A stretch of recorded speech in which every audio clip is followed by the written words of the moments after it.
जय श्री श्याम। मैं इतनी पूजा पाठ करता हूँ, इतना नाम जप करता हूँ, पर कोई चमत्कार नहीं होते हैं। सबकी जिंदगी में चमत्कार तो होते होंगे, हमारे साथ तो नहीं होते हैं। हम तो इतनी पूजा पाठ करते हैं, इतना नाम जप करते हैं, हमारे जीवन में कुछ भी तो बदलाव नहीं दिख रहा है। ऐसा क्यों हो रहा है? जय श्री श्याम, हारे के सहारे की जय हो। श्याम प्रेमियों, बहुत सारे प्रेमियों के कमेंट आए, लेकिन ज्यादातर लोगों के जब कमेंट आए हैं तो वो लोग यही सवाल कर रहे हैं कि आप लोगों के साथ चमत्कार की कहानियां सुनाते हो। जो लोगों के साथ चमत्कार बाबा श्याम ने किया है, ये तो कुछ ही लोगों के साथ है, सबके जीवन में चमत्कार तो होते ही नहीं है। ऐसा क्यों होता है? तो श्याम प्रेमियों, इसके बारे में मैं बताने की पूरी कोशिश करूंगी। आई होप आप मेरी बातों को अच्छे से समझेंगे।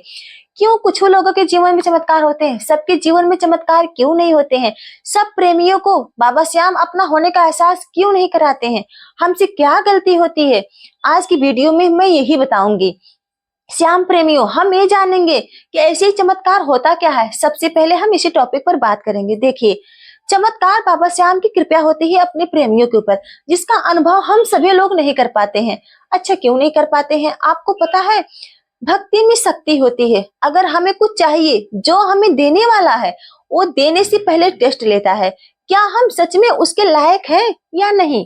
आपने देखा भी होगा, जब बच्चे एक क्लास से नेक्स्ट क्लास में जाते हैं तो उन्हें एग्जाम देना होता है। एग्जाम में कितने नंबर आए हैं वो बच्चे की मेहनत पर निर्भर करता है।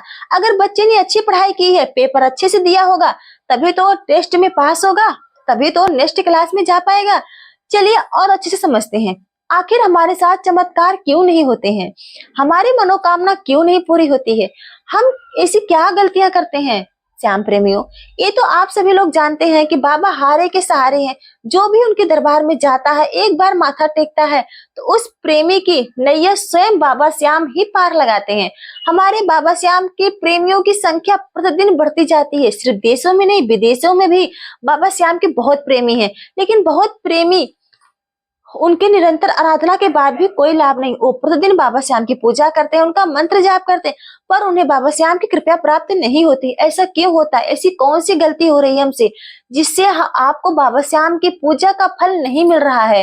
देखिए, आज मैं 5 सबसे बड़े कारण के बारे में बताऊंगी, जिसकी वजह से आपको बाबा श्याम की पूजा करने का लाभ नहीं मिलता, या कहें तो पूजा की कृपा आपको प्राप्त नहीं होती। ध्यान से सुनिएगा हर एक पॉइंट को। अगर आप एक भी पॉइंट मिस किए तो आप बाद में फिर से आके बोलेंगे कि हमारे साथ चमत्कार नहीं हुआ। बाबा श्याम नाम का जयकारा एक बार दिल से जरूर लगा देना। सबसे पहला, बाबा श्याम से एक चित ना हो पाना। श्याम प्रेमियों, बहुत लोगों की आदत होती है पूजा या मंत्र जाप करते हुए वो दूसरे विचारों में खोए रहते हैं। कोई अपने बिजनेस के बारे में सोचता है, कोई अपने रिश्तेदार के बारे में सोचता है। तो मतलब ऐसा कहे कि अपने अपने टेंशन में ही खोए रहते हैं। ये कहे कि सिर्फ फॉर्मेलिटी के लिए ही मंत्र जाप या पूजा करने बैठते हैं। अब आप ही सोचे, अगर हम बाबा श्याम से एक चित नहीं होंगे, हमारी भक्ति में ही त्रुटता नहीं है, हम सच्चे दिल से भक्ति नहीं करते हैं, तो भला बाबा श्याम अपनी कृपा हम पर क्यों करेंगे? श्याम प्रेमियों, मैं समझ सकती हूँ हम अपने विचारों को बंद नहीं कर सकते हैं, लेकिन ध्यान, अपने विचारों को कंट्रोल तो कर सकते हैं ना, और ध्यान एक जगह केंद्रित भी कर सकते हैं। इसलिए सिर्फ बाबा श्याम ही नहीं, किसी भी देवी देवता की पूजा क्यों ना करें आप। अपने मन को जब तक उनके प्रति नहीं लगाएंगे, तब तक आपका काम कैसे बनेगा? सच्चे दिल से पूजा पाठ करें, मंत्र जाप करें, फिर देखना श्याम बाबा आप पे अपार कृपया कैसे बसाएंगे। चलिए अब जान लेते हैं दूसरा कारण, स्वार्थ की भक्ति। श्याम प्रेमियों, हर एक इंसान दुख के समय प्रभु के शरण में जाता है। इसका मतलब ये नहीं है कि उनकी भक्ति में स्वार्थ छिपा है। यहीं पर लोग कंफ्यूज हो जाते हैं, क्योंकि दुखों के समय हर कोई बाबा श्याम से कुछ ना कुछ मांगने जरूर जाता है। देखिए, उदाहरण के तौर पर समझने की कोशिश करिए। अगर कोई दुख के समय बाबा श्याम के शरण में जाता है, सच्ची भक्ति करता है, अपने आप को उनको समर्पित कर देता है, बाबा श्याम उसकी भक्ति से प्रसन्न होकर उसकी सारी तकलीफें दूर कर देते हैं। लेकिन सब कुछ अच्छा हो जाने के बाद, सब कुछ ठीक हो जाने के बाद, अगर वह व्यक्ति बाबा श्याम से दूर हो जाता है, पूजा पाठ और सच्चे मन से भक्ति करना बंद कर देता है, तब जाकर आप कह सकते हैं कि उनकी भक्ति में स्वार्थ छिपा था। इसलिए कहती हूँ, दुख के समय में तो हर कोई बाबा श्याम को याद करता है, लेकिन सुख में जो बाबा श्याम के निकट रहे और उनके लिए समर्पित रहे उसे निस्वार्थ भक्ति कहते हैं। तीसरा, बुरे कर्म।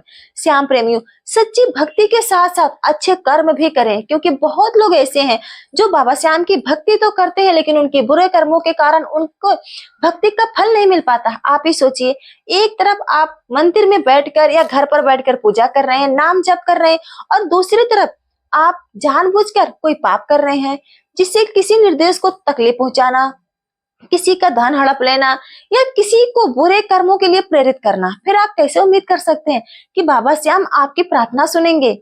एक बात जरूर याद रखना कि हमारे बुरे कर्मों का फल हमें खुद भोगना पड़ता है, और यही कर्म का फल हमारे दुख सुख का साथी है। चौथा है संकल्प पूरा ना करना। अगर आपने बाबा श्याम के सामने कोई संकल्प लिया है नाम जप का, तो उसे रोज नाम जप करना चाहिए उस व्यक्ति को। श्याम प्रेमियों, जब हम तकलीफ में होते हैं तो उस तकलीफ से बाहर आने के लिए हम हर एक प्रयास करते हैं। पूजा हो, पाठ हो, व्रत हो, नाम जप हो, जो भी हम कर पाते हैं सब कुछ करते हैं। उस समय ही ऐसा होता है कि हमें सब कुछ करना पड़ता है। लेकिन ऐसे में कुछ लोग होते हैं जिनमें या तो धीरज की कमी होती है, या तो बाबा श्याम के प्रति अटूट विश्वास की कमी होती है, या फिर कहें उनका मन ही कहीं भटक जाता है, या फिर आलस के कारण, जिसकी वजह से वो पूजा पाठ करना, नाम जप करना सब छोड़ देते हैं और फिर भूल जाते हैं या फिर अधूरा छोड़ देते हैं। ऐसा बिल्कुल भी ना करें। अपने बाबा श्याम पर विश्वास रखें, रोज बाबा श्याम का पूजा करें, पूरी निष्ठा विश्वास के साथ करें।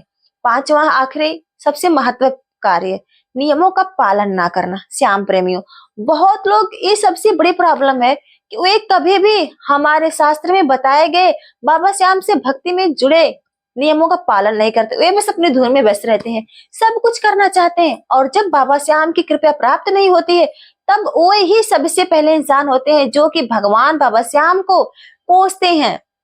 खुद तो नेगेटिव होते हैं और दूसरों को भी नेगेटिव बनाते हैं। अच्छा, आप ही बताइए, इन्हें कौन समझाए? ऐसे लोगों को कौन बताए कि असली आनंद बाबा श्याम के भक्ति में, बाकी सब तो माया है।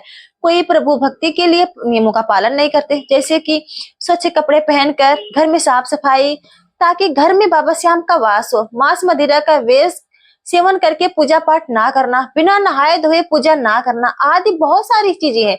सबसे विनती है कि इन नियमों का पालन तो रोज करना चाहिए। इन नियमों का पालन करके ही तब बाबा श्याम की पूजा करें, जो कि हमारे हाथ में हम कर सकते हैं। आज कई लोगों के उनके सवालों के जवाब मिल गए होंगे। देखा जाए तो इन सवालों के जवाब हमारे पास थे। हर एक इंसान अपनी गलतियों को जानता है, एक आप ही हैं जो खुद की गलतियों को सुधार भी सकते हैं।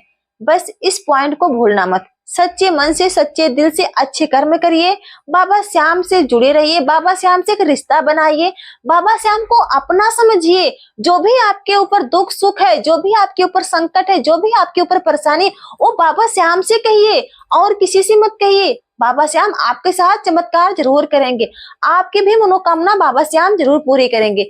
जो प्रेमी श्याम बाबा पर आंख बंद करके विश्वास करता, वो कभी निराश नहीं होता। बस उन पर भाव और विश्वास कभी टूटने मत देना।